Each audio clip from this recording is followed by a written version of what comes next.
Et c'est donc la suite de notre voyage au pays des kanji. Plus de 2050 kanji déjà étudiés ensemble. Pas mal quand même, hein? Donc, on reprend comme d'hab, hein, pour soutenir la chaîne, c'est facile. On en parle à ses amis, on follow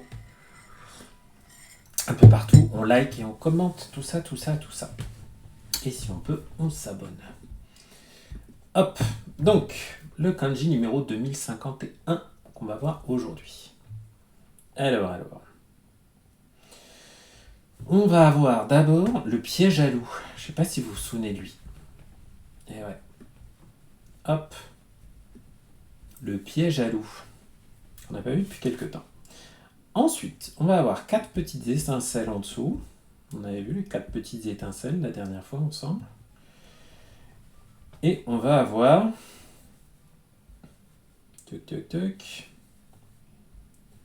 La pelle. Hop. Ok. Donc il a une forme assez particulière, celui-là, entre le piège à loup, les 4 petites étincelles, comme si, pouf, le piège à loup venait de se refermer sur quelque chose. Et en dessous, j'ai ma pelle. Je me souviens très bien de l'histoire que je m'étais faite pour mémoriser ce kanji, parce que ce kanji, on ne trouve pas beaucoup, les amis. C'est pas un Juryo kanji, c'est un Jinmeiyo kanji, comme vous le voyez là. C'est-à-dire que ça fait pas partie des 2134, si j'ai le bon chiffre, kanji officiel de base, mais bon, c'est un kanji qu'on peut voir notamment dans des noms propres assez fréquemment. Et il va se prononcer hako le plus souvent, comme le hako de la boîte. Mais là, le petit sens que lui a mis notre ami Haïsi, c'est le hako de gomibako, c'est-à-dire la poubelle. Voilà. Il a mis le sens de poubelle. Et comment on va y penser au sens de poubelle avec ce kanji? Moi, j'ai pensé que je sortais de chez moi, et que dans mon piège à loup, là, qui s'était refermé, avec les petites étincelles pour faire l'effet de hop, tac, les dents du piège à loup se sont refermées sur quelque chose, et ben, il s'était refermé sur un animal nuisible, voilà, peut-être un rat ou je sais pas quoi. Pas forcément un loup, mais plutôt une autre bestiole nuisible. Et que pour m'en débarrasser, parce que maintenant la bestiole, elle était morte, après s'être fait piéger, j'avais pris ma pelle pour la ramasser, parce que je voulais pas la toucher moi-même, et que j'allais mettre tout ça, ouf, dans ma poubelle. Voilà. Sinon, si vous prenez pas l'image de la pelle, hein, on peut voir un peu la boîte, ou le bac de la poubelle, là, dans lequel je mets mon piège à loup, qui s'est refermé comme ça sur un petit animal nuisible. On peut imaginer que là, les 4 petites étincelles, c'est aussi les 4 pattes de la pauvre bête qui s'est fait attraper. Et à la fin, je l'ai mis donc dans des poubelles. Mais c'est vrai que voilà, on le trouve franchement ce kanji là. Dans quel terme je l'aurais trouvé moi? J'ai déjà vu le mot hako écrit comme ça, hein, dans des... Ah oui, c'est le kan de Toukan, effectivement, pour le fait de poster quelque chose, l'action de poster quelque chose. Hein. Ça, c'est nageru, jeter quelque chose. Là, vous le mettez dans la boîte, et vous le mettez dans la boîte aux lettres, plutôt que dans la poubelle. Ça, m'est déjà arrivé. Hein. Je sais pas si ça vous est arrivé de confondre une boîte aux lettres et une poubelle. Donc, j'ai déjà jeté toutes mes cartes postales dans des poubelles. Pas au Japon, mais lors d'un autre voyage. D'ailleurs, j'en profite pour vous montrer ma magnifique mug Star Wars. C'est un mug qui réagit à la chaleur. Donc quand tu mets quelque chose de chaud dedans, t'as les sabres à laser qui montent. Voilà. Comment ça, dislike? C'est parce que j'ai mis ma... Eh non, like. Pourquoi il me met un dislike? Pas sympa. Bref, donc notre poubelle dans laquelle on a jeté une bête nuisible qui s'était fait attraper dans un piège à loup. Ensuite, alors le suivant, il est un peu extrême, indice sur sa signification, mais on va y arriver. À gauche, on va avoir l'arbre, facile. À droite, je vais avoir mon piège à loup, toujours lui. Une petite boîte, ou une petite bouche, hein, la bouche là. Et à droite, l'entrejambe. Ok. Et en dessous, j'ai juste un trait, qui est droit d'ailleurs. Pourquoi je ne l'ai pas fait droit, je ne sais pas. Voilà. Donc ce kanji là symbolise les pôles. Les pôles, le pôle nord, le pôle sud. Voilà. Il va se prononcer dans ce cas-là Kyoku. Vous voyez qu'il a plein d'autres prononciations, mais on n'est pas obligé de toutes les apprendre en même temps, surtout pas, sinon généralement on s'en mêle un peu les pinceaux. Mais quand on dit le pôle sud, c'est Nan Kyoku, hein, avec le Nan du sud, Minami. Minami. Nan Kyoku. Et le nord, ça va être Hokkyoku. Hein, Hokkyoku avec Kita, le nord, dans la prononciation on et Hoku. Donc Hokkyoku, c'est dur à dire, donc ça devient Hokkyoku. Hokkyoku. On va aussi avoir Goku comme prononciation pour dire quelque chose qui est extrêmement blablabla. Vous pouvez l'utiliser comme préfixe. Et on a aussi le verbe kiwameru, qu'on retrouve dans l'expression kiwamete, qui veut dire extrêmement, à l'extrême. Ce verbe kiwameru, ça veut dire donc pousser les choses à l'extrême. Être extrêmement blablabla. Kiwamete.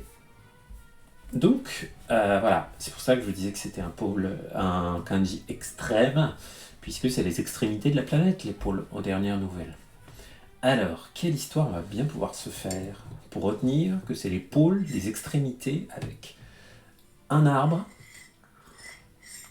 un piège à loup, une bouche, et l'entrejambe et un petit trait en dessous. Alors, vous pouvez faire une... On peut se faire une histoire un peu sadomaso. On peut imaginer quelqu'un qui va dans les bois et qui fait des choses assez tendancieuses avec sa bouche et son entrejambe, et que ça implique des cordes, du cuir et des pièges à loup. Voilà, on peut se faire un truc un peu sadomaso. Désolé pour les oreilles les plus chastes, mais peut-être que ça peut marcher. Hein. Voilà, quelque chose d'extrême. Hein. Vous pouvez avoir soit l'idée des pôles, soit l'idée de l'extrémité extrême. Ça marche très bien avec ce kanji comme sens. Sinon, on peut dire que... alors, le problème, c'est que les pôles, c'est quand même très froid. Il n'y a rien qui nous évoque le froid ici, là. Hein.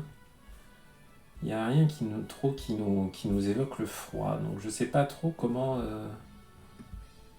je sais pas trop comment me retrouver l'idée du froid avec ça. Du froid et des pôles.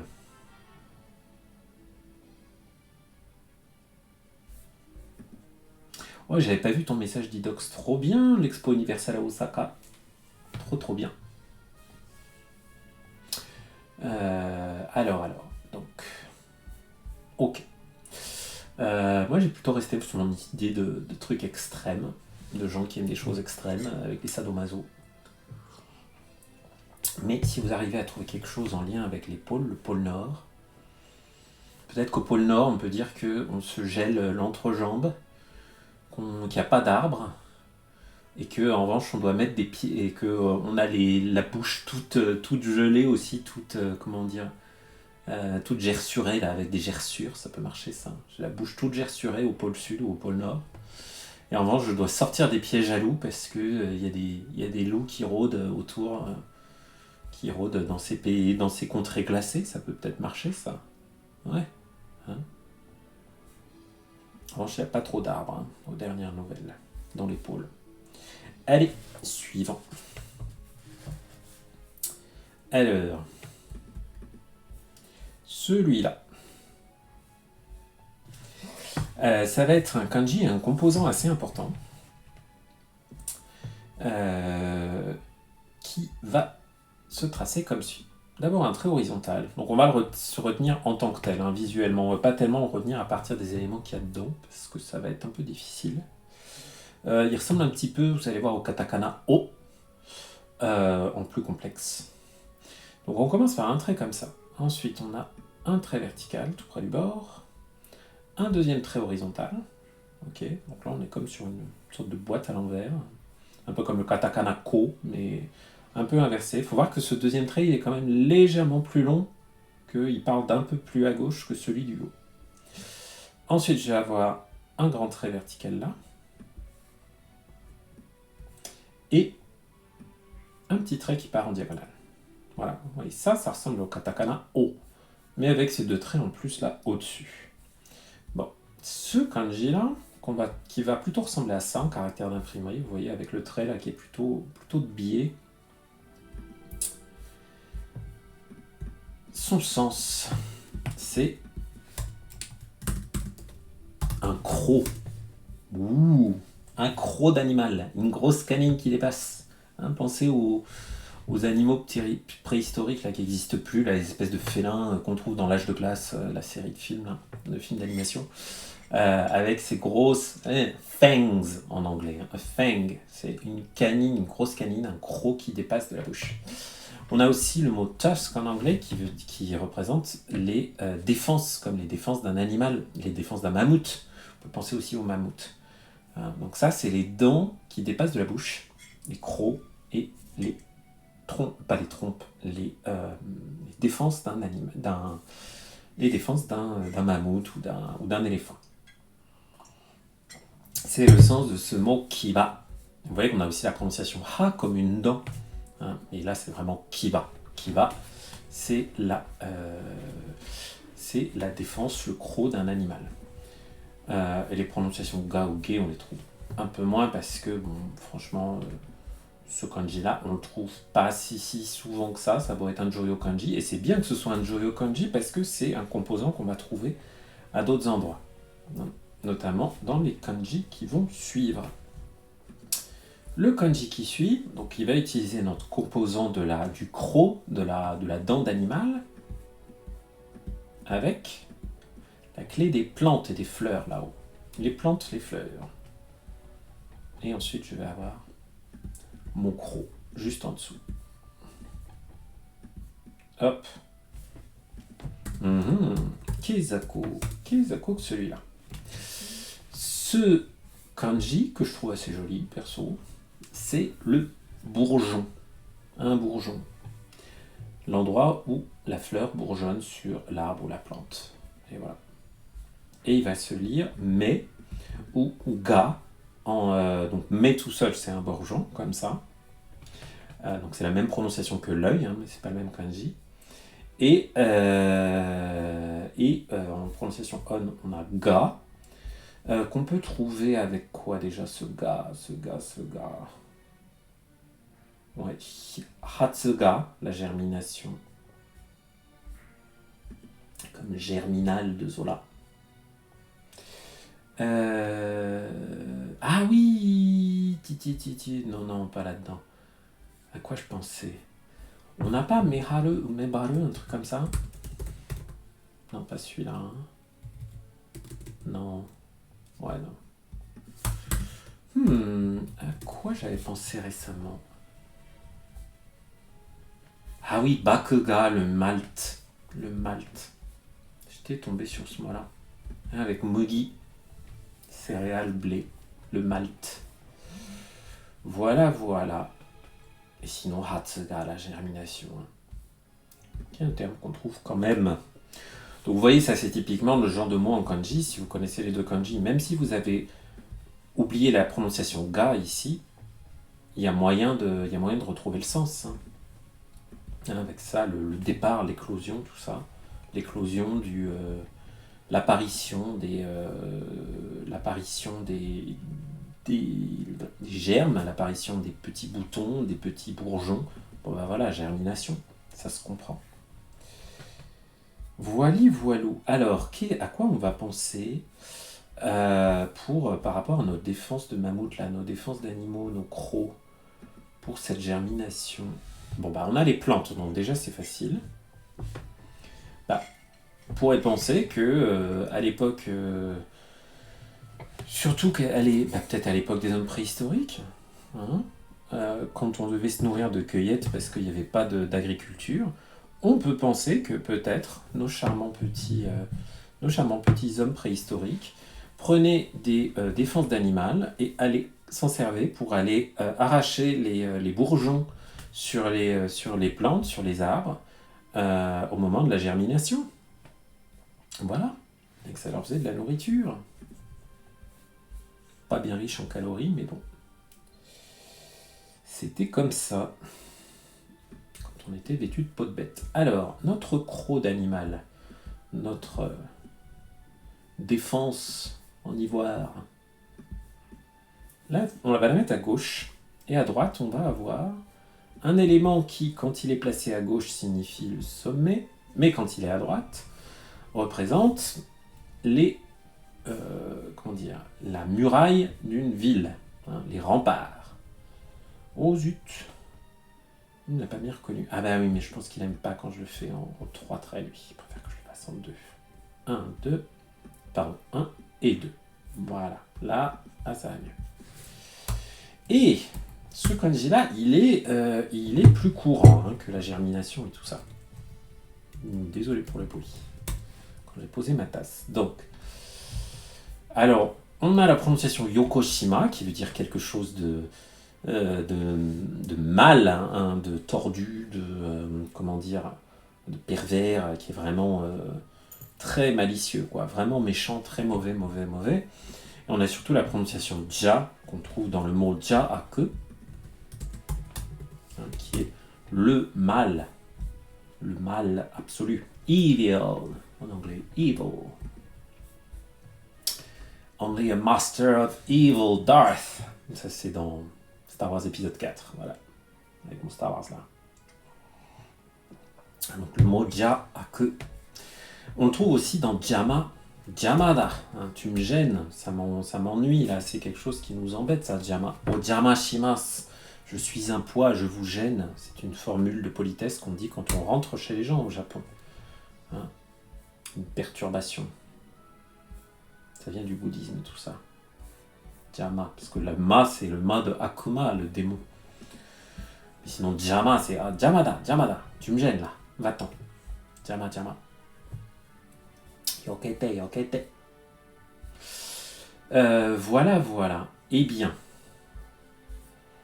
Donc le mot-clé, c'est, je sais pas comment dire, le mal. Hein, le français est un peu pauvre pour ça, c'est pas facile. Comment j'ai trouvé? Parce que c'est pas juste warui, hein, c'est beaucoup plus fort, beaucoup plus démoniaque.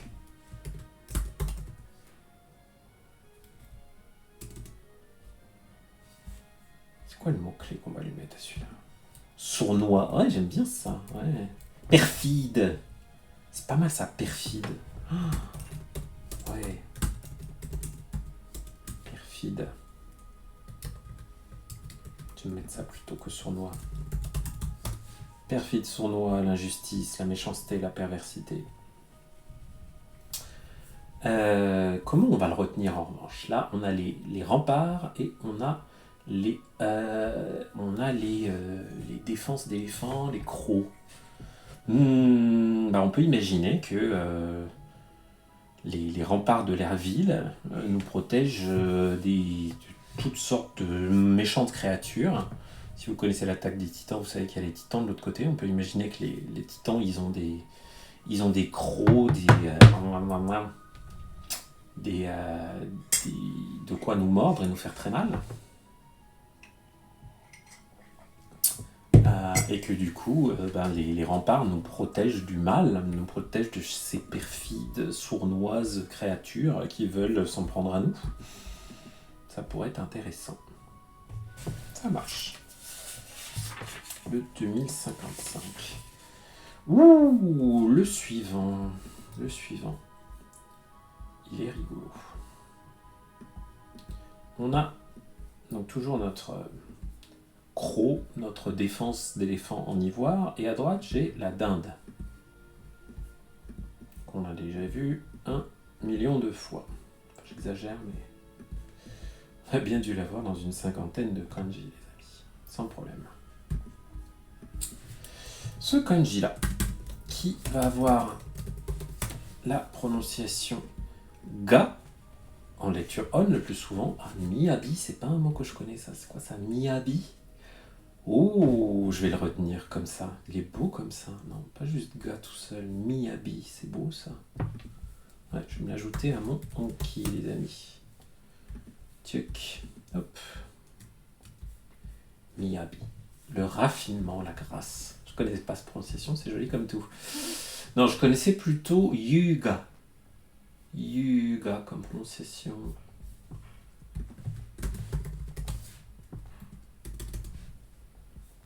Quelque chose d'élégant, de raffiné. Avec le yu de sugureru. Être supérieur, exceller. Donc, on a quelque chose de très très raffiné ici. Bah oui, imaginez une grosse dinde. Là, j'ai pensé à une dinde plus dans le sens grosse bourgeoise, un peu endimanchée. Et qui a des bijoux en ivoire. Oh là là, qu'elle est élégante, qu'elle est gracieuse, qu'elle est raffinée. Hein? Ça marche, non? Elle est gracieuse. La grâce d'Inde avec ses bijoux en ivoire. Elle est gracieuse. Voilà. Si on a le mot-clé gracieuse comme ça, très élégante, très raffinée, et qu'on se met dans la tête. Moi, je pense un peu à la méchante sorcière dans... Qu'en plus, juste avant, on a quelque chose de très méchant, de très perfide. Bah, j'ai pensé à la méchante sorcière du château ambulant de Miyazaki. Si vous regardez ce personnage-là, on peut garder l'idée qu'elle est assez élégante, raffinée, même si elle est très très moche. Très grasse, dans le sens du terme. Voilà. Ok, le suivant, il n'est pas facile. On a un petit composant qu'on va voir. Donc on ne va pas l'apprendre en tant que kanji, on va le regarder en tant que composant. Et le premier kanji où on va le voir, il va être dans la partie gauche. Ok. Donc ça ressemble énormément au riz, mais avec un petit trait au-dessus. Donc c'est un peu un mix entre la céréale et le riz. Je mélange un peu les deux. Vous voyez, je vais faire le riz en dessous, et en haut j'ai mis la céréale. Et vous voyez, je l'ai un peu contraint sur la droite, parce que là, il est dans la partie gauche de mon kanji. Ok ? Et ce composant, on va lui appliquer le sens des traces d'animaux, des traces de pas des animaux. Alors, vous pouvez faire une histoire comme quoi j'ai vu que dans ma réserve à riz et à céréales, qui avait été payée par je ne sais quelle belette, je ne sais quelle nuisible, j'ai compris ce qui se passait, j'ai compris pourquoi mes stocks de céréales et de riz diminuaient, c'est parce que j'ai repéré les traces d'animaux. Voilà. Donc ça, c'est les traces d'animaux. Ok ? Une fois qu'on a ça, on va rajouter à droite le shakuhachi. Eh oui, qu'on a vu il y a quelques temps. Le shakuhachi. Voilou. Et tout ça, ça nous fait ce joli petit kanji que tous les linguistes connaissent. Et oui, parce que son sens, c'est l'explication, ou encore mieux, je préfère le mot-clé qu'a mis Heissig, qui est l'interprétation. L'interprétation. Voilà. Vous voyez, on a le verbe toku, qui veut dire expliquer, interpréter quelque chose. Et on va avoir le terme shaku, seki, plus dans des composants, comme shakumei, l'explication. À quel mot je pensais en particulier ? Voilà, kaishaku, une interprétation. Quand vous lisez un texte et que vous essayez de l'interpréter, de comprendre son sens, c'est ça ce que vous faites, c'est kaishaku, l'interprétation, l'explication, avec ce kanji qui correspond aussi au verbe toku pour expliquer, résoudre, et qu'on avait vu il y a quelques temps. Moi j'avais pensé à un peu un rituel chamanique avec ce kanji, parce que j'ai mon shakuhachi. Le shakuhachi, je vous rappelle, c'est une flûte utilisée dans la musique traditionnelle japonaise, notamment des musiques sacrées. Et donc j'ai pensé que mon chaman, recouvert de peau de bête, et qui étudiait les traces d'animaux, il les interprétait dans des rituels chamaniques où il jouait du shakuhachi. Voilà. Donc j'ai pensé à mon chaman qui interprétait les traces d'animaux dans son rituel en jouant du shakuhachi, qui disait « Oh, j'ai vu des traces de loups qui vont vers le nord, ça veut dire que la récolte va être excellente. » Ou que au contraire, les dieux sont sont en colère, qu'il va falloir sacrifier la plus jeune vierge du village, enfin bref. Voilà, je me suis fait un petit délire comme ça avec ce kanji, mais du coup, je l'ai retenu dans sa dimension d'interprétation. Le suivant, il est plus courant encore que celui-là. Ok, on va avoir là-haut nos traces d'animaux. Hop. Et en dessous, je vais avoir la rizière. Hop. Traces d'animaux et la rizière. Qu'est-ce que c'est que ça? C'est le kanji du tour. C'est mon tour de faire quelque chose. Hein, c'est pas le tour dans le sens où je tourne sur moi-même, mais c'est mon tour de faire ceci, c'est mon tour de faire cela. Hein, Anata no debanda. Deban, c'est ton tour d'intervenir, d'être là, de faire ton travail, de venir sur scène par exemple. Imaginons un spectacle. Eh ben là, c'est ton tour, hein, Coco, d'aller faire un sketch de stand-up, de manzai. Le stand-up traditionnel japonais, si vous voulez. L'humour à deux traditionnel japonais. Le manzai. Voilà. On a aussi tsugai, qui veut dire une paire de quelque chose. Une paire d'objets. Donc une lecture nettement plus rare. Et la lecture ban, on la trouve aussi dans bango. Un numéro. Hein, c'est ton numéro. Denwa bango. Le numéro de téléphone, sans doute. La première fois qu'on voit ce kanji, c'est avec ce type de termes, surtout dans des manuels un peu tradis, comme Mina no Nihongo, hein, on trouve Denwa Bango par exemple. Voilà. Donc, c'est ton tour, c'est à toi de faire ceci, cela, c'est à toi de faire ton tour de garde par exemple. C'est quoi le tour de garde? C'est quand on va faire le tour de la rizière pour voir si on ne voit pas les traces d'animaux et qu'on ne voit pas les animaux nuisibles qui sont en train de nous piquer notre riz par exemple. Ça pourrait être pas mal. En tout cas, moi, c'est l'histoire que j'avais utilisée pour mémoriser le tour de garde associé avec ce kanji. Ensuite, on va prendre notre tour là et on va le mettre dans une maison sous un toit. Voilà, donc j'ai un toit et en dessous j'ai mon tour. Et hop, là on va avoir un kanji dont la prononciation n'est pas du tout ban, très différente du précédent, dont la prononciation va être shin, comme dans le mot shinri, qui veut dire un procès. Eh ouais, pas le même shinri que là, voilà, ce shinri là, hein, c'est ton procès, shinri. Parce que le sens de ce kanji, c'est une audience au tribunal par exemple. Hein, on peut avoir le mot-clé une audience, une audition si vous voulez, mais pas l'audition dans le sens de le faire entendre. Hein. Voilà. Donc, non, j'ai pas trop le mot d'audition pour ce kanji. Je préfère audience. Voilà. Ouais, pour moi, c'est un peu... c'est pas hearing dans le sens j'entends bien. Hein, c'est vraiment une audience. Hein.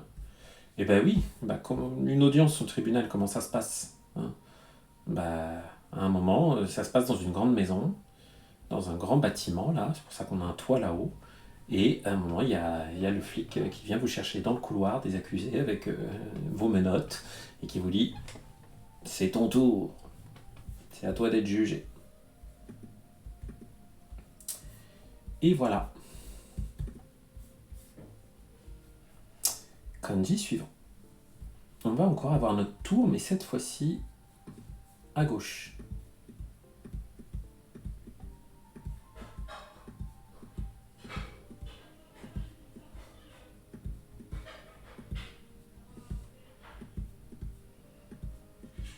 Notre tour de garde à gauche. Et à droite, je vais avoir des plumes. Eh oui, hane, les plumes, les ailes. Oula, je fais sortir du cadre. On va les garder dedans. Je sais pas pourquoi je les ai pas faites tout toutes les deux de la même taille. Bon, c'est une erreur, hein. Les deux sont de la même taille. Et vous voyez que ça ne l'a pas empêché de reconnaître mon tracé. Et oui. Ça, c'est avec... donc, le sens de ce kanji, c'est retourner quelque chose. Vous voyez le mot anglais, flip, to turn over. Retourner, renverser. C'est le sens du verbe hirugaeru, se retourner, hirugaesu, retourner, renverser. Ça veut aussi dire, vous voyez, changer d'avis. Hein, j'ai retourné les idées dans mon esprit et j'ai changé d'avis. Et on va avoir les lectures hon ou han, et notamment le hon de honyaku, qui veut dire la traduction, notamment plutôt la traduction de choses écrites, plutôt que la traduction orale. Ça va plutôt être le mot tsuyaku, qui n'utilise pas donc du tout le même kanji ici. Voilà, honyaku. Ensuite. Bah oui, attendez, on n'a pas, je vous dis ensuite, mais on n'a pas cherché le mot mnémotechnique. Ça c'est embêtant. Donc, revient sur ma petite. Voilà, sur ce que je voulais. Donc, c'est mon tour et j'ai des ailes. Retourner.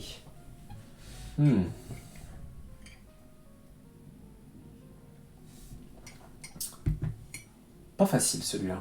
Je me souviens plus trop. De quelle histoire mnémotechnique je m'étais faite. Je m'étais fait d'ailleurs.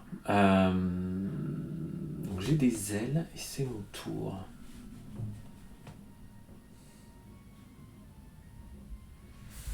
On va aller voir du côté de Kohi. Là je suis un peu à sec.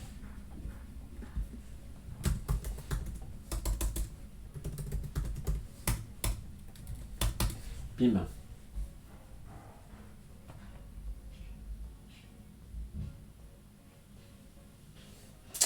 Ah oui, c'est vrai. C'est vrai qu'il avait aussi mis, en tant que composant, sur toute cette partie à gauche, là, le tour, ici, il y avait aussi mis le sens d'un dé. Est-ce que ça peut nous aider? Un dé et des ailes. Ah oui, je me souviens de l'histoire que je m'étais faite. Oh là là, que je m'étais fait, je sais jamais. L'accord du participe en français, j'ai du mal. Et oui. Oui, je me souviens. J'avais pensé à Dumbo, donc le vieux dessin animé de Disney, dans lequel il y a des espèces de corbeaux pas très sympathiques qui se foutent de la gueule de Dumbo d'ailleurs. Le pauvre petit éléphant avec des grandes oreilles. Et j'ai pensé que comme c'était un peu des personnages de rue, des glandeurs, des mecs qui traînent dans la rue, qui font pas grand chose de leur vie, ces espèces de un peu des voyous, quoi, ces corbeaux, donc avec leurs ailes, j'ai pensé qu'ils passaient la journée à jouer aux dés et qu'ils s'en servaient pour faire des tours aux passants pour arnaquer les gens. C'est-à-dire ils jouaient aux dés et puis ils essayaient de faire deviner les dés aux gens, puis quand ils retournaient le gobelet qui contenait des dés qu'ils avaient jetés dedans, et bien voilà, ils pouvaient faire deviner combien il y avait dessus, sauf que les dés étaient pipés et qu'ils s'en servaient pour arnaquer les gens. Ok ? Donc voilà, le fait de retourner les dés, retourner quelque chose, j'y avais pensé, je m'étais fait cette petite scène grâce aux dés, et pas juste à l'idée du tour, c'est ton tour de garde. Voilou. Le suivant. Oh, le suivant est difficile. Mais on va y arriver. On y arrive toujours. Le tout, c'est de ne pas s'arrêter, de ne pas reculer devant la difficulté et de continuer. Donc, j'ai la clé des fleurs, la clé des plantes là-haut, et en dessous, j'ai l'eau. À droite, je vais avoir mon dé ou mon tour de garde. Et ça, c'est pas facile. Pas facile, parce que le sens, il est assez abstrait. Ok, de ce kanji. Je sais même pas si c'est un joyo kanji. Je pense que oui. Je sais pas trop pourquoi. Ouais, c'est un joyo kanji.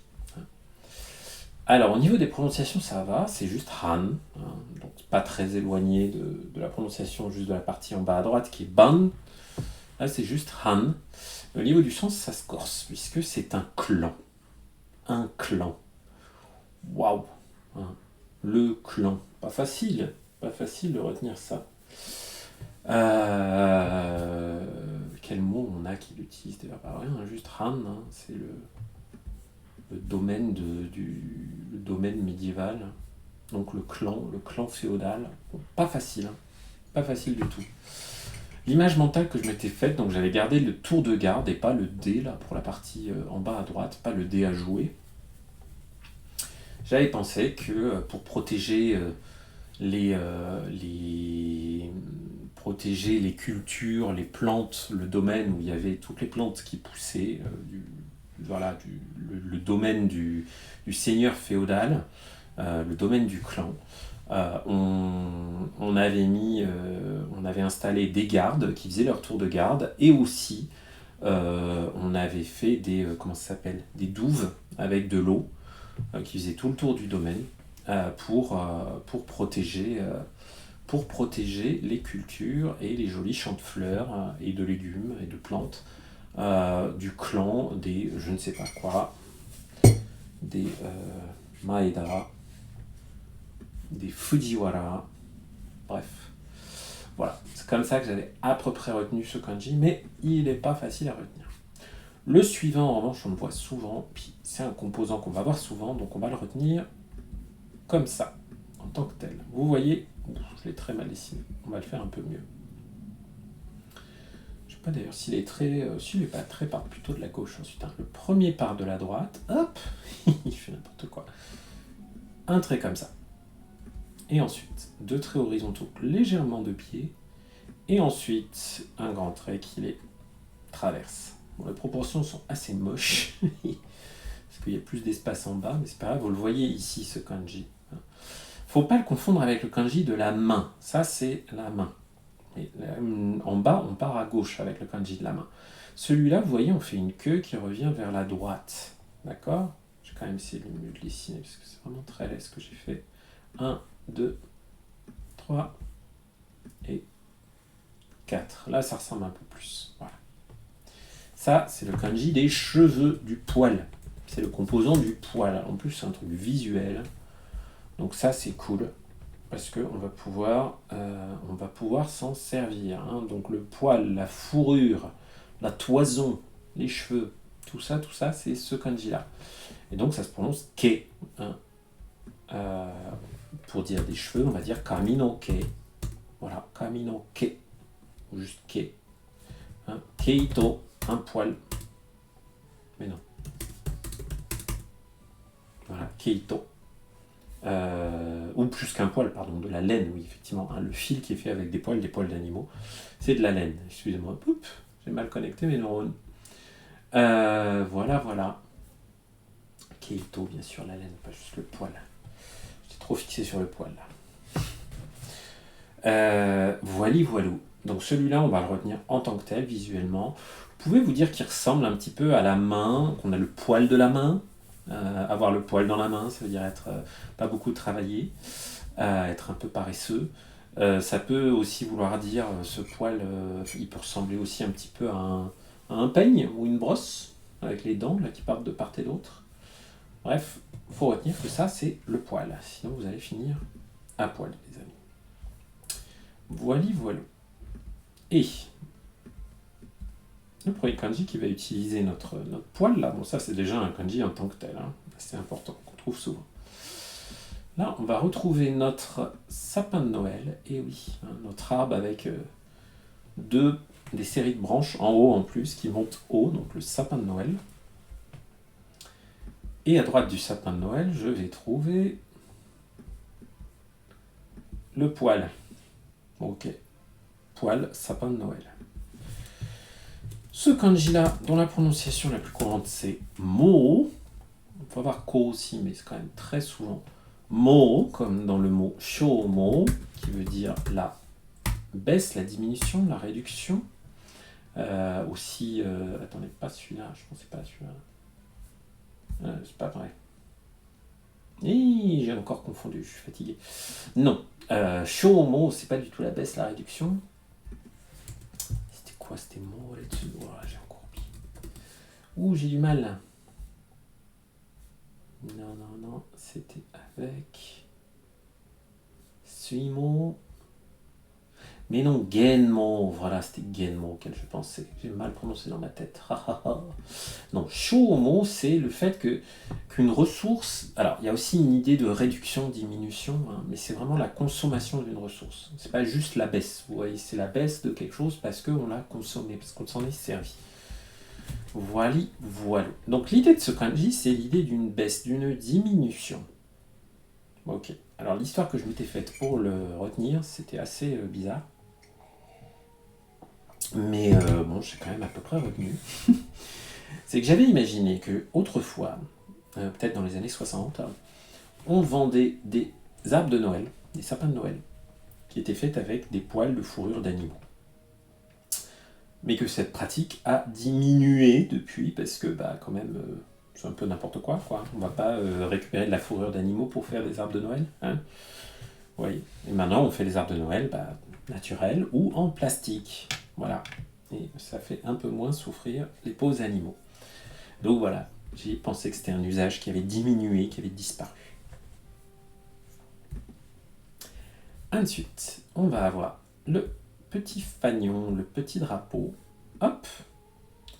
Et en dessous de ce drapeau, je vais avoir le poil. La fourrure.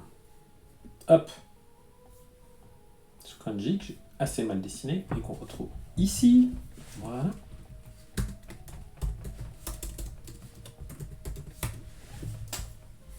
C'est la queue d'un animal. La queue d'un cheval, la queue d'un âne. Voilà. Ça se prononce tout simplement O, comme vous le voyez ici. O en lecture kun. Et on peut avoir d'autres sens pour dire, par exemple, faire la queue, le bout de la queue, etc. On va avoir la lecture bi, comme dans, par exemple, biko. Ni. Si je le trouve. Hein, voilà. Ou c'est ce qui vient à la suite. Hein, vous voyez ceux qui vous suivent. Et on a aussi Koobi, si je dis pas de bêtises, voilà, Koobi, qui veut dire l'arrière. Hein, l'arrière-train, à l'arrière. Le bout de la queue. Voilà, donc ça c'est la queue d'un animal. Et moi j'avais pensé à un personnage de Winnie l'ourson, alors je sais pas si ça vous dit quelque chose, mais il y a dans Winnie l'ourson un personnage qui est l'âne bourriquet, et qui perd tout le temps sa queue. Et on lui raccroche tout le temps avec une espèce de punaise. Ça lui fait pas mal parce que visiblement il est fait avec... coucou Wendy. Oui, on a bien sûr Shippo, hein, mais avec Oshiri. Je sais plus si on l'a vu Oshiri. Je crois qu'on l'avait vu, hein, qui sont les fesses, hein, la queue. Voilà. Mais on peut aussi dire O tout seul. Donc, moi j'ai pensé pour le retenir à notre ami bourriquet. Voilà. Pour ceux qui ne connaissent pas, en anglais c'est Eeyore. Je mets ça parce que comme ça on aura plus d'images. Voilà, le pauvre bourriquet. Et vous voyez que sa queue, qui tombe tout le temps, elle tient avec une punaise. Et que moi je me suis fait une histoire un petit peu tordue, qui était que sa queue, on avait pris un vieux petit drapeau, et qu'on le punaisait à sa toison, à sa fourrure, voilà, comme ça, ouf, pour à chaque fois qu'elle tombait. Et cette image mentale m'est restée. Pour que je retienne ça, Shippo. Effectivement, sa petite queue, avec Oshiri, hein, qui est l'arrière-train, les fesses. Voilou. Qu'est-ce qu'on va avoir ensuite? Ah oui.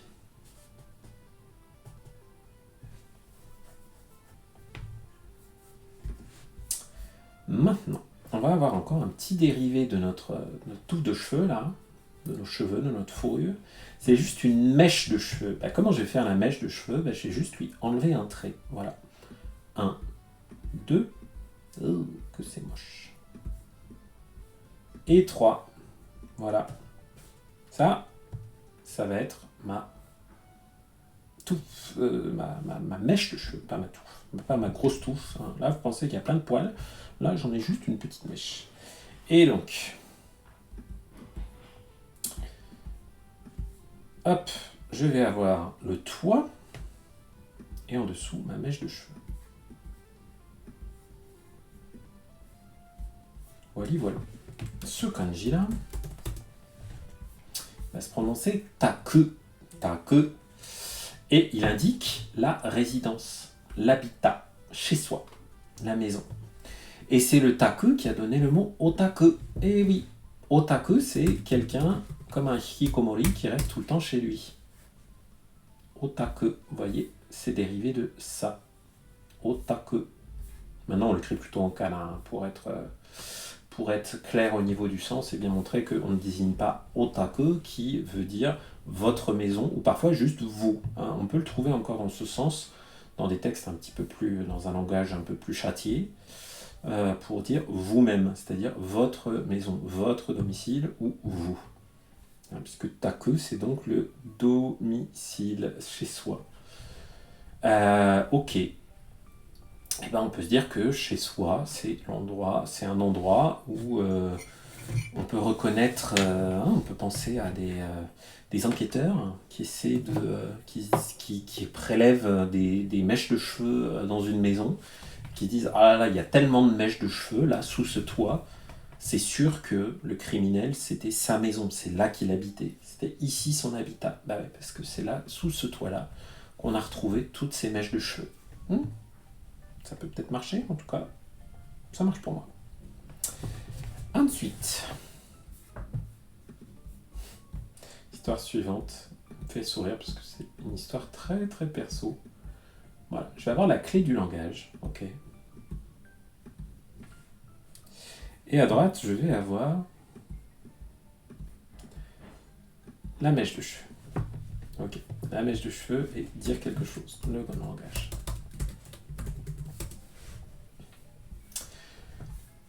Ce petit truc là, hein. Dire quelque chose et la mèche de cheveux représente une consigne. Une consigne. Hein. Vous allez dire à quelqu'un de faire quelque chose de façon précise. Vous allez lui donner des consignes. Tuk tuk tuk. Oui. Alors il y a aussi le verbe kakotsu qui veut dire se plaindre, etc. Qu'on trouve un peu moins souvent. À quoi j'avais déjà pensé? Ah, c'était quoi déjà le mot sur lequel j'étais tombé il n'y a pas longtemps avec ce petit kanji.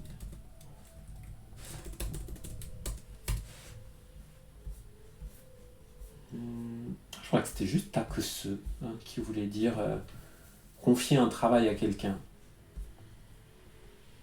en lui laissant des consignes. Hein. Itaku, c'est le même sens aussi. Voilà. Et pourquoi il me fait sourire ce kanji? Parce que jadis, ma fille, la plus jeune, avait une frange. Et elle était très très pénible quand on lui coupait la frange. Elle trouvait toujours qu'on lui coupait trop court. Et donc, j'ai retenu qu'elle me disait, à chaque fois que je m'approchais de sa mèche de cheveux, voilà, donc de sa frange, qu'elle me disait des consignes très claires en disant non, tu me la coupes vraiment un tout petit peu. Hein, pourtant, parfois, elle voyait pas grand-chose. Hein, ça lui descendait là, mais elle voulait toujours pas qu'on lui coupe. Donc, ça ressemblait à rien parce qu'elle avait cette frange là qui allait sur les côtés et puis après ses cheveux longs. Maintenant, elle a plus de frange, elle s'est fait pousser les cheveux et voilà. Mais je me souvenais qu'elle avait des consignes très particulières qu'elle me disait quand je m'approchais de cette mèche de cheveux et que je devais lui couper. Voilà. Et coucou Itokatsu.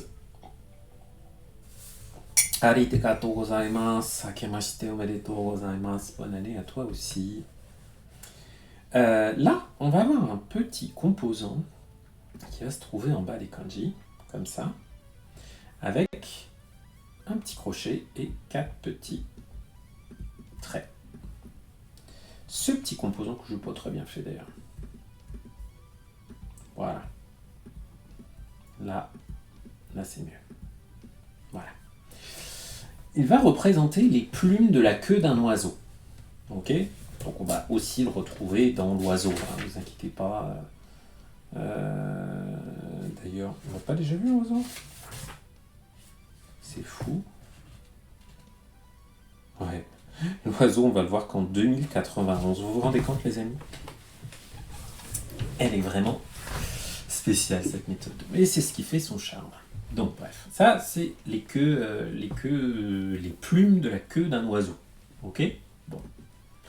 On va y arriver, je vous assure. Le premier kanji dans lequel je vais voir, ça va être un peu coton, un peu abstrait. Il va se tracer comme ci. Un petit trait là. Un long trait diagonal. Ensuite, 2 petits crochets là. 1 et 2. Et ensuite, mes 4 petits traits. Donc vous voyez que j'ai retrouvé mon composant ici. Et il me l'a quand même reconnu, ce kanji, même si je ne l'ai pas très bien fait. J'essaie de le faire un peu mieux, parce que là... Ouais, je suis trop espacé ces deux-là. Voilà, ça ressemble un peu plus. Pour mieux que ça soit fermé. Voilà. Oh, mais là, il me l'a moins bien reconnu. Kanashi, sensei wa kanashi desu. Allez, la troisième sera la bonne.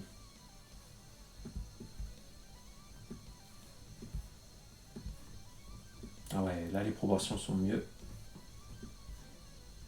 Quoique. Allez, si, là il me l'a reconnu direct. Ouais, merci Jisho. Ah, mais c'est parce que oui, j'ai oublié le trait au milieu là, les amis. Et oui, tu as raison, Wendy-san. Faut être très patient avec Heisig. Mais oui, j'avais oublié. Et voilà. Donc là, c'est très très moche. Mais je suis conforme en nombre de traits. J'avais oublié le petit crochet là. Parce que ce kanji là, il a une forme tellement caractéristique que franchement, au niveau du tracé, il est un petit peu complexe à expliquer. Hein. C'est malheureusement ce qui arrive avec tous ces kanji qui arrivent en fin de méthode. Voilà, tout le bazar là qu'on a au-dessus de nos plumes de queue d'oiseau. Notre queue d'oiseau là. Il est un peu compliqué à expliquer. Hein. D'ailleurs, il a beaucoup de mal à le... Ouais, il nous le... Au-delà de la petite goutte d'eau, là, tout le reste, cet élément-là, comme on ne le retrouve pas tellement ailleurs, il nous est pas... voilà, il ne nous donne pas beaucoup de moyens de le retenir. Et en plus, c'est un kanji assez pénible parce que c'est un kanji qui est lié à des sens abstraits. Voilà. C'est le kanji du verbe naru ou nasu. Ça peut être aussi un kanji pour le verbe seru, bon, que maintenant on n'écrit jamais en kanji, mais parce qu'il y a l'idée d'action, de faire quelque chose. Aussi l'idée d'intention, de faire pour quelqu'un, la finalité de quelque chose. Je fais quelque chose pour obtenir un résultat. Vous voyez qu'il y a ce mot-là, tame, hein, qui est utilisé dans plein de structures grammaticales comme juste tame tout court, qui peut vouloir dire après une proposition déterminante à cause de, ou l'expression no tameni, qui veut dire pour, à l'intention de, afin de. Donc voilà, vous voyez, il est abstrait lui. Et on a notre petit voilà. Moi j'aime bien garder l'idée de pour comme sens pour ce kanji, pour, afin de, parce que c'est quand même souvent comme ça qu'on commence à l'apprendre, l'expression tame, hein, ça va être no tameni, dare no tameni, mais pour qui, hein, dare no tameni utatteru no, mais tu chantes pour qui, hein, dare no tameni utatteru no, et dare ni mo, watashi no tameni, c'est pour moi que je chante. C'est que pour moi, pour mon plaisir. Voilà, et bien peut-être qu'on puisse retenir une sorte, comme il ressemble beaucoup au kanji oiseau, hein, que vous connaissez sans doute déjà si vous arrivez aussi loin dans la méthode, mais qu'on verra officiellement un petit peu plus tard, on peut se dire, pour qui chante l'oiseau? Et ça c'est, si je dis pas une bêtise,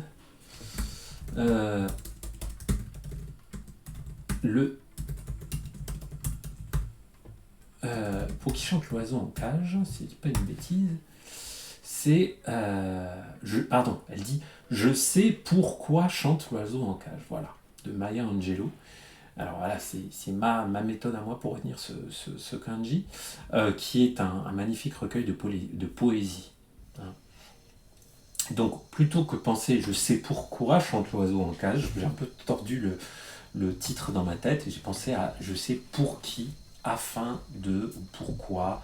Tare no tameni, cette idée de finalité, le pour, qui va avec ce terme, et j'ai pensé à un petit oiseau en cage qui chantait. Donc très difficile ce kanji. Après, bon, on le trouve littérairement, mais très souvent l'expression tame, elle va pas être écrite en kanji. Hein, elle va être écrite telle quelle. Donc c'est pas trop grave. Et puis après, on va trouver des... Tame, mais il y a aussi fui, hein, si je dis pas de bêtises. Mais c'est plutôt avec un autre i.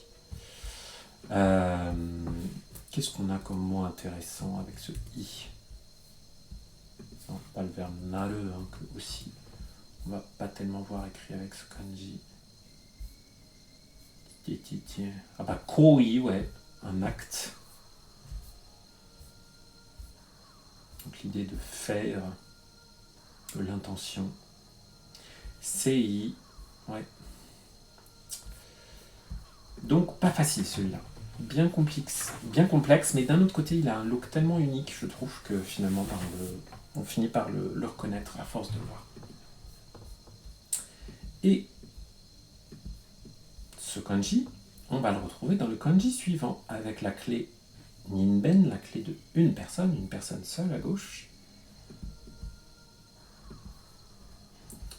Et ensuite, j'ai mon pour, mon tame, finalité. Vous pouvez aussi penser au mot finalité, il est pas mal pour retenir ce kanji. Voilà. Et donc, mon petit kanji là, qui signifie le faux, quelque chose de faux. La tromperie, hein, le fait de tromper quelqu'un avec quelque chose de faux.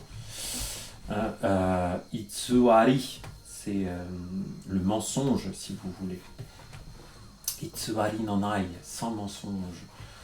Itsuaru, tromper quelqu'un. L'induire en erreur. Induire en erreur, c'est bien aussi comme sens avec ce kanji. Pour induire en erreur. Pour induire en erreur. Donc on a notre petit oiseau qui chante pour qui, je ne sais pas, et une personne seule qu'il va induire en erreur. J'avais pensé à un stratagème pour induire quelqu'un en erreur. C'était, au lieu de mettre quelqu'un pour faire croire que quelqu'un était là, hein, je fais croire que je suis chez moi, par exemple. Comment j'ai fait? Eh bien, j'ai entraîné mon perroquet, mon petit oiseau là, hein, en cage, qui chante je ne sais pas pour qui, et je l'ai entraîné à imiter ma voix, donc la voix d'une personne humaine, là, hein, d'une personne qui est en l'occurrence moi, et je m'en sers pour tromper les gens autour de moi, leur faire croire que je suis à la maison, alors qu'en fait je ne suis pas là, puisqu'ils entendent ma voix, ils disent « Oh, ok, il est chez lui, donc voilà », alors qu'en fait je ne suis pas là, et que peut-être qu'ils ont des conversations très intéressantes avec mon perroquet. Voilà, je pensais que ça pouvait être un petit stratagème pour tromper quelqu'un. Donc encore une histoire bien tordue. Donc voilà. Et effectivement, c'est très bien le mot que tu m'as sorti, Tokatsu, parce que c'est une prononciation un peu originale, hop, de ce kanji, qui est Nisemono. Donc ça, c'est une prononciation irrégulière, parce que ce kanji-là, il ne se prononce pas, vous voyez, pas si souvent que ça, Nisé, enfin voilà. Mais moi, surtout, ce Nisé, il me fait penser à tout ce qui est Niteiru, plutôt la ressemblance, quelque chose qui ressemble, mais qui n'est pas pareil, un truc pseudo. Hein. Si vous vous souvenez de Niteiru, hein, Niru ressemblait à, voilà, ce petit kanji qu'on avait vu il y a quelques temps. Et je pense qu'il doit avoir une racine avec ce Nisé qui est la contrefaçon, quelque chose qui ressemble, mais qui n'est pas le même. Hein. Tada no Nisemono dia. Bonne pioche, Tokatsu, merci. Et coucou Abeille Flandre, bienvenue, Yorokoso. Ok, ok. Ensuite, nouveau petit composant qu'on va voir plutôt en bas. Donc composé d'un trait comme ça, ensuite un petit trait vertical, et ensuite ces deux traits-là. Tout cet élément-là, on va lui donner le sens d'une épingle à cheveux. Donc il ne faut pas le confondre avec notre cher ami l'écharpe qu'on avait vu il y a quelques temps, qui était là, qui ressemblait au vêtement, koromo, le vêtement. Je vous le refais, un peu de révision ne fait pas de mal, même si pour ça, il y a les autres vidéos en replay.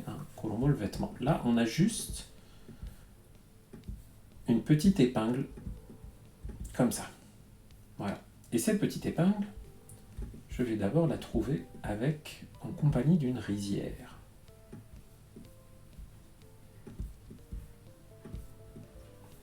J'ai une rizière et une épingle à cheveux. Hop. Ce kanji-là, on trouve pour exprimer le verbe kashikomaru, kashikomarimashita. Et kashikomarimashita, c'est une expression polie qu'on trouve hyper souvent. À chaque fois que vous allez être dans une boutique, qu'un japonais va vous obéir, c'est-à-dire qu'il va faire le service que vous attendez de lui, il va dire kashikomarimashita. D'accord, j'ai compris, je vais m'en occuper. Voilà. Donc, il émane un peu de respect de ce kanji. Le mot-clé qu'a mis Heisig, c'est l'appréhension, le fait d'avoir un peu une forme de... vous créez une forme de distance par rapport à quelqu'un, puisque vous craignez un petit peu sa réaction si jamais vous lui plaisez pas. Voilà, l'appréhension, vous voyez, il y a le verbe osoreru qui veut dire craindre, qu'on va plutôt écrire avec d'autres kanji. Mais voilà. Et on a aussi cette lecture on qui est i, qu'on trouve avec ife, la crainte. Je pensais surtout plutôt à ike, le respect, la révérence. Wali valou. Donc une forme d'appréhension. Imaginez, moi j'ai pensé à une petite fille qui avait fait le tour de la rizière et qui avait perdu son épingle à cheveux dans la rizière et qui n'osait pas le dire parce qu'elle avait un peu peur de se faire gronder. Quoi, tu as perdu ton épingle à cheveux dans la rizière, mais comment veux-tu qu'on la retrouve, hein? Et donc préférait taire sa bêtise plutôt que de confier qu'elle avait perdu sa petite épingle à cheveux et de se faire enguirlander copieusement par sa maman parce qu'elle avait perdu et qu'on ne risquait pas de la retrouver dans la rizière. Voilà. Donc j'ai pensé à l'appréhension de cette petite fille qui avait perdu son épingle à cheveux dans la rizière. Ensuite, là, on est sur un kanji hyper banal, mais et oui, qu'on ne voit aussi qu'en position 2070 avec notre cher Heisig. Donc là-haut, je vais avoir quelque chose qui ressemble à un peigne. Et en dessous, je vais avoir mon épingle à cheveux. Bon, celui-là, on le connaît. Même si je l'ai très mal tracé. Ah bah oui, puisque j'ai fait un trait en trop, pardon, je suis bête. Hop, ouais, c'est parce que j'ai fait mon peigne d'abord, je suis pas allé jusqu'en... Excusez-moi. Donc voilà, hop, et je termine mon épingle à cheveux comme ça.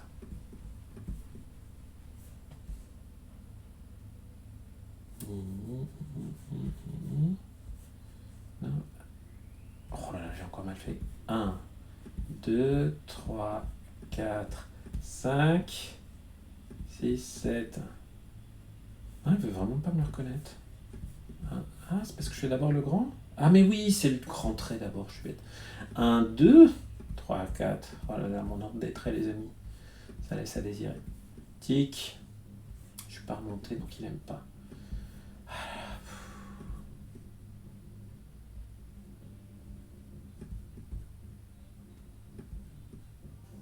Non, il m'en fait 2 différents.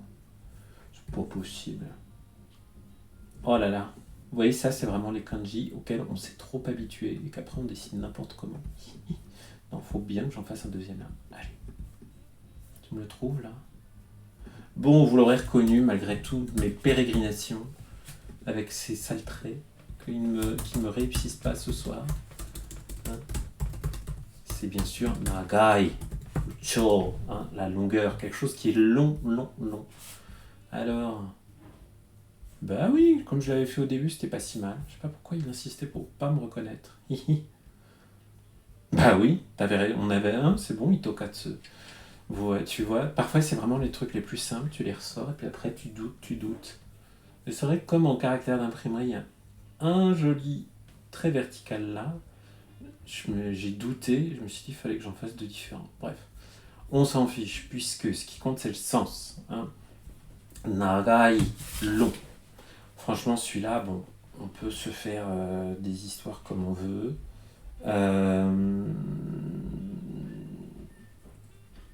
J'essaie de voir, qu'est-ce qu'il nous racontait ici? Non mais voilà. Hein. Donc j'ai des longs cheveux, je dois mettre des épingles à cheveux pour les tenir avec un... Voilà, je dois les peigner, j'ai mes longs cheveux, je mets une épingle à cheveux et ça me permet de les tenir. Bon, voilà. Hein. Nagai, il est dans plein de mots. Il représente aussi, avec la longueur, c'est le cho de bucho, kacho, shacho, hein, tout ce qui désigne le chef, hein, les figures d'autorité. Hein, kocho, le directeur, kocho sensei, le directeur de l'école. Voilà. Donc ça, c'est plutôt un kanji qu'on voit dans les toutes premières leçons de japonais généralement. Et c'est assez rare que ce soit le 2070e kanji qu'on apprenne.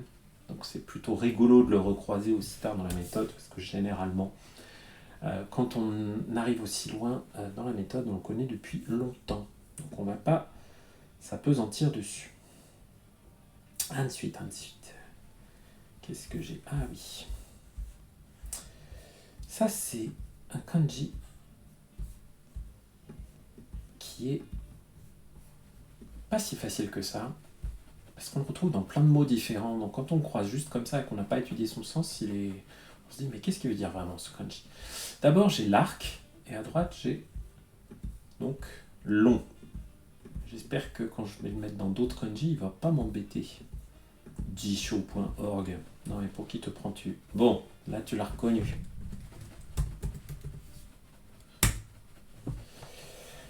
Ben non, Eikichi, c'est pas du tout bizarre qu'on le trouve en 2000, parce que, comme je vous le rappelle, hein, la méthode Heisig n'a rien à voir avec la popularité des kanji.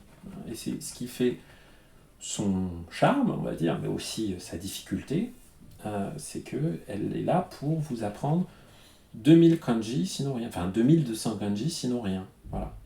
Ça sert à rien d'apprendre 1000 kanji avec la méthode Heisig, malheureusement. Hein. On l'a fait pour la vous faire en entier. Et c'est comme ça. Et c'est pour ça qu'elle marche aussi. C'est parce qu'une fois qu'on a fait les 2200 kanji, on connaît beaucoup de kanji et ensuite on fait des progrès fulgurants dans l'acquisition du vocabulaire puisque on n'a plus à apprendre le sens des kanji, on les connaît. On est familier des kanji. Le mur des kanji est tombé. Hein, le but de cette méthode, c'est de faire tomber le mur des kanji. De faire d'un coup, un coup qui peut être un peu long, ça peut durer un an et demi, mais vous allez arriver au bout hein, si vous faites toute la méthode.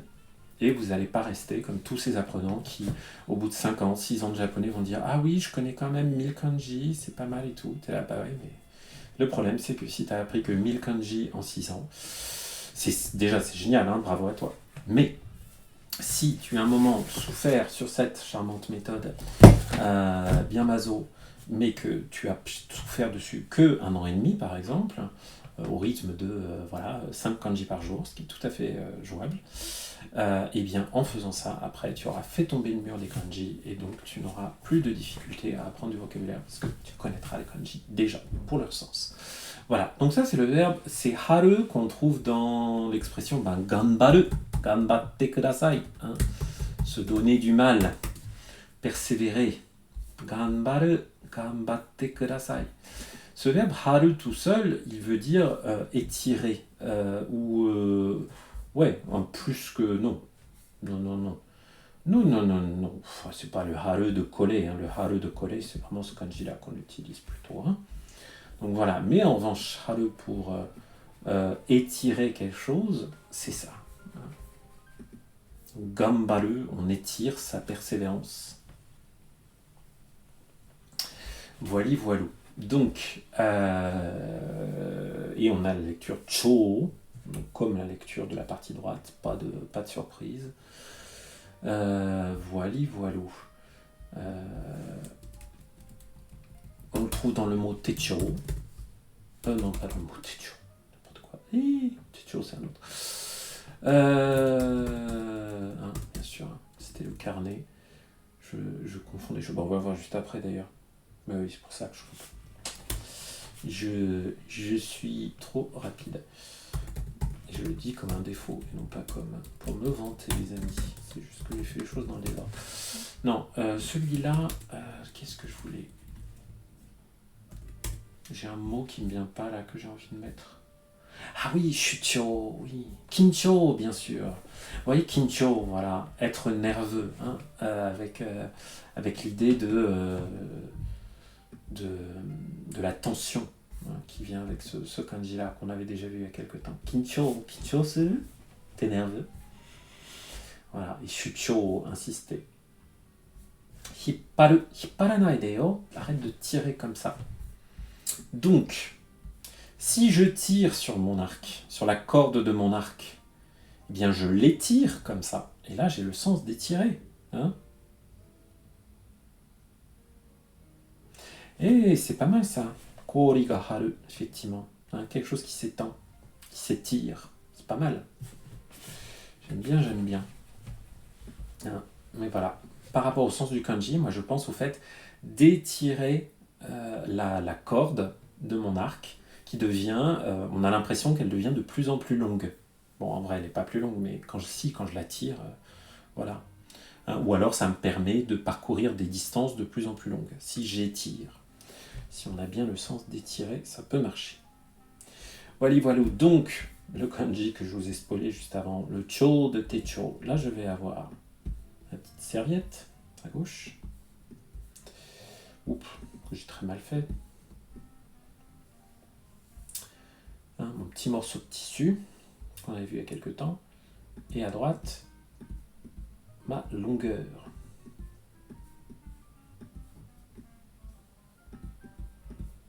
Hop, et il est là.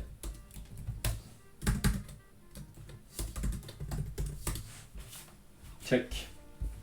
Donc ça c'est le cho de techo qui veut dire un agenda. Je sais pas pourquoi je dis comme ça, un carnet de notes, voilà, un petit journal, hein. Vous allez mettre prendre des notes comme ça, votre techo qu'on trouve dans beaucoup de leçons de japonais, rapport à l'école, et qu'on a moins quand on est grand, parce qu'on utilise plutôt souvent un calendrier numérique. Bref, donc là j'ai un morceau de tissu et à droite j'ai la longueur. Oui. Bon, vous pourrez imaginer qu'on prend un long morceau de tissu pour faire la couverture de son agenda, pour faire la couverture de son carnet, ça peut être pas mal ça. Hein? Ça peut être bien. Je pense qu'on peut rester sur celui-là. Le suivant. Vous pouvez, sur le suivant, vous faire des images un petit peu rigolotes. À gauche, je vais avoir la lune. Hein. Donc, qu'on trouve souvent dans des kanji qui représentent des parties du corps. Et là, j'ai une partie du corps qui s'allonge. Vous pouvez penser, bien sûr, à des choses aussi olé que vous le souhaitez, chers camarades. Bim. Voilà. Donc, mes parties du corps qui s'allongent, et bien elles se dilatent. Voilà. Bon, faut pas que je vous fasse un dessin. Hein. Évidemment, je parle du nez de Pinocchio. Quoi, vous pensiez à des choses un peu plus croquignolesques. Oh là là, franchement, quand je pense au vocabulaire que j'utilise, m'étonne pas que ma chaîne progresse aussi lentement. C'est pas le vocabulaire habituel de Twitch, les amis. Je vous le dis. Bref, donc j'ai un petit, voilà, les parties du corps qui s'allongent, elles se dilatent. Bon, ça se comprend, hein. On a le verbe se dilater, gonfler, hein, fukuramu, fukureru, aussi hareru. Même si, plutôt pour fukuramu, fukureru, hein, voilà, on a déjà vu il n'y a pas très longtemps d'autres kanji qui sont un peu plus courants. Là, c'est surtout avec le verbe hareru. Quoique, même là, ils ne mettent pas de fukureru. Ah non, j'ai déjà vu utiliser pour ces verbes-là, mais plutôt d'autres kanji, hein. Il y a bocho. Voilà, bocho. Un gonflement. Une partie enflée du corps. Bocho suru. C'est ce kanji-là qu'on va utiliser. Alors, tout à l'heure, on avait parlé de touffes de poils, de cheveux et tout. Et là, on va voir comment faire le kami de kaminoke, les cheveux. Donc là, en haut, on va avoir une version un peu compacte de notre longueur. Vous voyez, elle est un peu ratatinée en bas, on n'a pas toute la place pour faire tous les traits. Elle est un peu simplifiée. Ensuite, je vais avoir une forme, 3 traits là. Et en dessous, je vais avoir un nami, yujin, un tomodachi, yujin. Tout ça, ça représente les cheveux. Hein. Tout à l'heure, on avait les poils, la toison, tout ça, c'était plus général. Là, j'ai spécifiquement les poils qui sont sur ma tête, mes cheveux. Voilà, voilà. Kami, kaminoke, kami desu.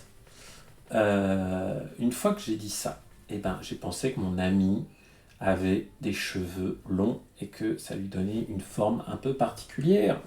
Voilà, que ses cheveux avaient un style, une forme particulière, qu'il avait des cheveux longs.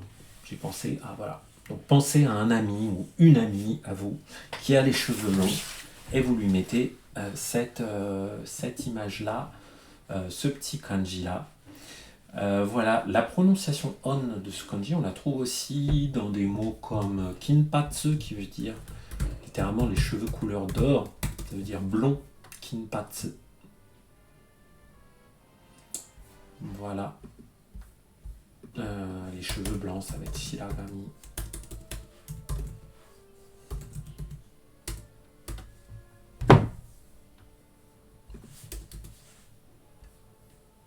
Shiraga. Et plus shiraga que shiragami. Oh, je suis fatigué, les amis. Shiraga. Ok. Et dernier petit kanji qu'on va voir aujourd'hui. On va avoir un petit drapeau, notre petit fanion. Et ensuite, la salade qui sera elle-même mélangée avec notre petit épingle à cheveux. J'ai mon épingle à cheveux, mon fanion et ma salade. Ok. Ce kanji là, qui se prononce ten le plus souvent, même exclusivement, je me suis dit le plus souvent parce que je pensais qu'il y avait peut-être d'autres prononciations. Bon, c'est juste ten. C'est l'idée de quelque chose qui se déroule. Vous voyez en anglais unfold, quelque chose qui se déplie, qui se déroule. Moi, l'idée que j'ai vraiment, c'est comme je pense surtout au mot tennankai. Tennankai qui est une exposition. Tennankai. Une assemblée où on peut regarder des choses qui sont dépliées, comme des étalages, des petits stands. Tennankai, une exposition d'art notamment. Donc voilà. Et donc avec l'idée de quelque chose qui se déroule, qui se déplie. Hein. Ouais, plutôt l'idée de déplier plutôt que dérouler. C'est peut-être un peu plus précis.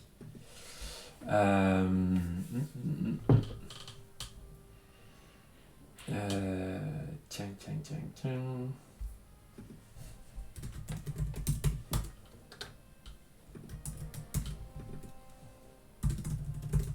J'essaie de voir ce que je peux mettre.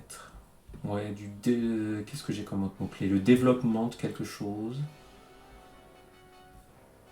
Mhm. C'est vrai, on a... S'il n'est pas de bêtises, Hatten. Hein, Hatten, le développement. Hein, donc quelque chose qui s'étend, qui se... Voilà. Et ben j'ai pensé à un petit rouleau qui contenait un petit drapeau, et que quand je le défaisais dans ce drapeau, c'était un vieux drapeau tout pourri, et bien quand je le déroulais, je retrouvais toutes sortes d'objets, des objets divers et variés, comme une épingle à cheveux et une feuille de salade. Voilà. Voilà comment j'avais retenu ce petit kanji. Voilà. Tennankai.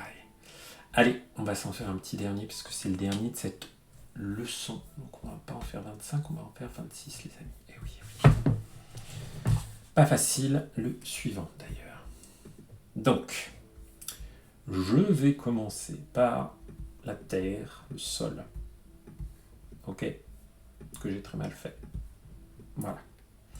Je vais lui rajouter 2 bouches.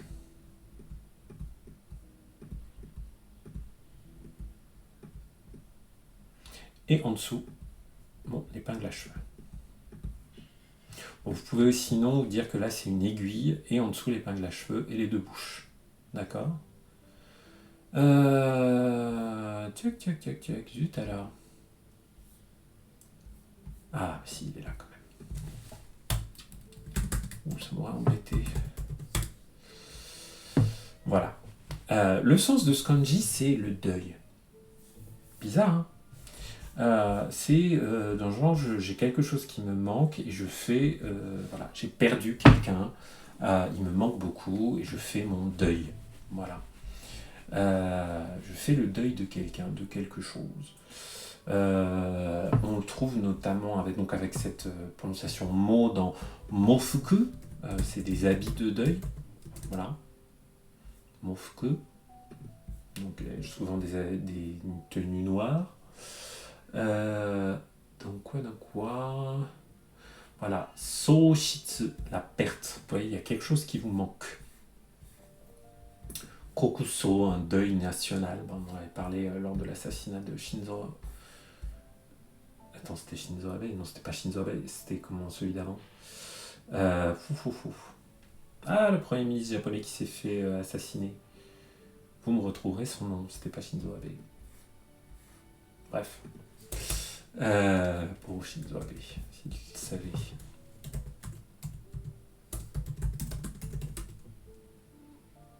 Ah mais si, c'est lui qui s'est fait assassiner? Non. Oh, attendez. Oh là là, je me confonds tout. Mais oui, c'est lui qui s'est fait assassiner. Mais oui, bien sûr. Pourquoi je pensais que c'était... Ah, je confondais lui et Koizumi. Non mais n'importe quoi dans ma tête. Pauvre Shinzo Abe, c'est bien lui qui s'est fait assassiner. Oh là là. Et c'est pour ça qu'il y avait... Bref, je vais y arriver. Je vous assure, on dirait pas, mais je vais y arriver. On va arriver jusqu'au bout, ensemble.